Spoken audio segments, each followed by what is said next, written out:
Good morning guys. આજે સોમવાર છે ને આજથી ફરી આપણે આપણા રૂટીન પર આવી ગયા છે। તો ઉઠીને નાહી ધોઈને ફટાફટ મેં એક બાજુ મગ બાફ્યા, એને ઠંડા કરવા મૂક્યા, અને બીજી ભાત બનાવીને પણ એને ઠંડો કરવા મૂકીને છોકરાઓ હજી સૂવે જ છે અને હું ફટાફટ ઉઠી ગઈ, કારણ કે આજે છોકરાઓએ કહ્યું હતું કે અમારે મગ પુલાવ લઈ જવા છે। તો મેં એની તૈયારી કરીને મૂકી રાખી છે। એ ઉઠશે ત્યારે હું ગરમ બનાવીશ તો થોડું ખાઈને પણ જશે। અને ત્યાર પછી મેં ચણાના લોટના પૂડા બનાવ્યા અને બીજી બાજુ ચા બનાવી। તો મેં ચા નાસ્તો આજે કરી લીધો, કારણ કે મને થોડી ભૂખ પણ લાગી હતી। ત્યાર પછી 9 વાગ્યા એટલે એ લોકોને મેં બૂમ પાડીને ઉઠાડી, ચલો હવે ઉઠો, પણ બેમાંથી એકે જણ ઉઠવાનું નામ દેતા નથી। તો મેં પરાને ઉઠાડીને પછી એ લોકોને મેં કહ્યું કે મેં તમારા માટે કંઈક સરપ્રાઈઝ કાઢ્યું છે, તો જેને જોઈતું હોય એ ફટાફટ બહાર આવે। अभी मजा आएगा ना भिड़ो।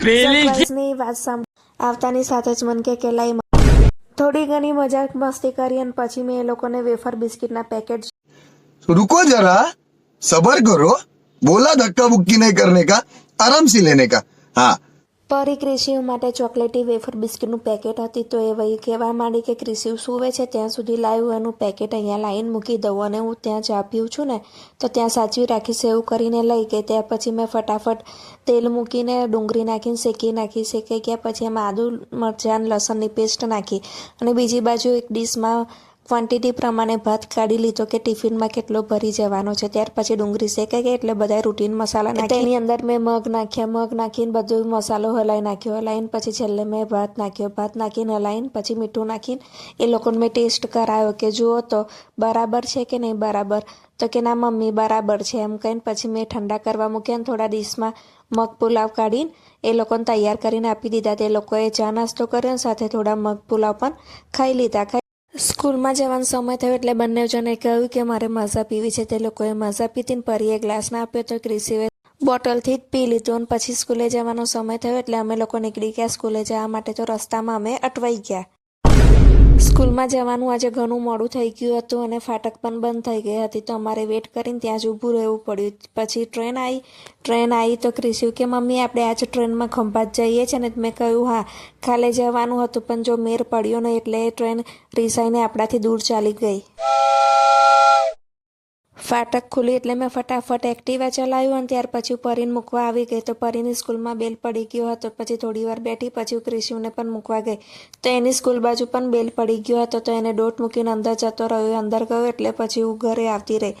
ઘરે આવી અને પછી નીચે શાકભાજીવાળાનો અવાજ સંભળાયો એટલે ફરી હું નીચે ગઈને શાકભાજી લઈને ત્યાં ગાર્ડનમાં બેઠી હતી ને ત્યાં કોકનું લગ્ન હતું, તો વરઘોડો જતો હતો, તો બેઠા જોતી હતી। અને ત્યાં આજે વટાણા મેં શાકમાં લીધા હતા, તો વટાણા બેઠા સાફ કરી લીધા। પછી હું ઘરે આવીને વિચારતી હતી કે આટલા બધા ગાજર પડ્યા છે તો ગાજરનું શું કરું।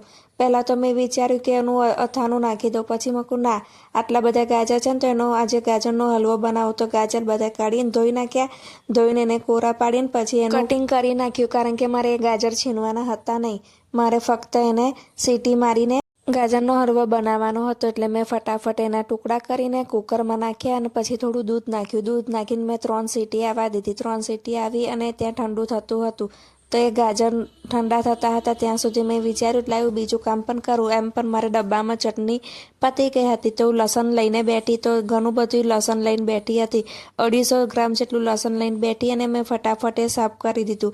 લસણ સાફ કર્યું એ પછી મેં લાલ સૂકા મરચાં હતા, એવું લાલ સૂકા મરચાંની ચટણી બનાવું તો એને મેં પાણીમાં પલાળી દીધા। અને એક બાજુ કુકર ઠંડુ પણ થઈ ગયું હતું, તો મેં ઢાંકણ ખોલીને ચેક કરી લીધું કે ગાજર બરાબર બફાઈ ગયા છે કે નહીં, તો એ કમ્પ્લીટ બફાઈ ગયા હતા। ત્યાર પછી મેં ગેસ ચાલુ કર્યો અને એને શેકાવા મૂકી દીધા। શરૂઆતમાં મેં ગાજરને થોડા ધીમી આંચ પર થવા દીધા, પછી તો મેં એમાં થોડું ઘી નાખ્યું, ઘી નાખીને એને કન્ટિન્યુ હલાઈ કરી એવું મેં 5 થી 7 મિનિટ સુધી એવી રીતે હલાઈ ગયા। પછી પ્રોપર એની સુગંધ આવી એટલે મેં ફટાફટ એમાં મોરસ નાખી દીધી। મોરસ નાખીને પણ હલાવતી રહી, કારણ કે નીચે ચોંટી ના જાય। ગાજરના હલવાની સુગંધ આવવા માંડી એટલે મેં ફટાફટ બદામ લીધી, બદામ પણ એમાં ચાલુમાં મેં કટિંગ કરીને નાખી દીધી। અને છેલ્લે બની ગયા પછી એમાં થોડી મેં દૂધની મલાઈ નાખી। મલાઈ નાખીને એને થોડું શેકાવા દીધી. પ્રોપર બની ગયા હલવો બની ગયા પછી મેં એને ઠંડો કરવા એક બાઉલમાં કાઢ્યો. બાઉલમાં કાઢીને ઠંડો થયો ત્યાર પછી મેં ટેસ્ટ કર્યો તો ખરેખર હલવો ખૂબ જ સરસ બન્યો હતો. ત્યાર પછી હું ક્રિશિવને લેવા સ્કૂલે ગઈ અને એને લઈને આવી તો કે મમ્મી પેલા કાલે લાયેલા મેરીગોલ્ડ બિસ્કિટ આપ. તો મેં એને ચા અને બિસ્કિટ આપ્યા અને પછી પાણી આપ્યું અને એને પાણી પી લીધા પછી અમે લોકો પરીને લઈને ઘરે આવ્યા. પછી એ લોકો બાગમાં રમવા ગયા. થોડી વાર રમીને પછી એ લોકોએ આવું ને આવું કરીને બધા જ વોટર કલર પતાવી દીધા. વોટર કલર પતી ગયા પછી એ બંને એકબીજા જો ઝઘડી કરતા હતા ને મારામારી કરતા હતા. છૂટા કર્યા. છૂટા પાડીને પછી એ લોકોને મેં જમવાનું આપી દીધું. જમી લીધું અને એ લોકો પછી કહેવા માંડ્યા કે હવે અમને નીચે રમવા લઈ જાઓ. મેં કહ્યું મારા બધા કામ પતાવી દઉં પછી તમને લોકોને નીચે બાગમાં રમવા લઈ જાઓ. થોડી વાર એ લોકોને બાગમાં રમવા લઈ ગઈ. રમીને પછી ઘરે લાયા. ઘરે લાવીને એ લોકો ફ્રેશ થયા અને પછી સૂઈ ગયા. અને અમારો આજનો દિવસ આમ જ પૂરો થયો. તો મિત્રો તમને આજનો મારો આ વ્લોગ કેવો લાગ્યો મને અવશ્ય જણાવજો. અને હા મિત્રો મને સબસ્ક્રાઈબ કરવાનું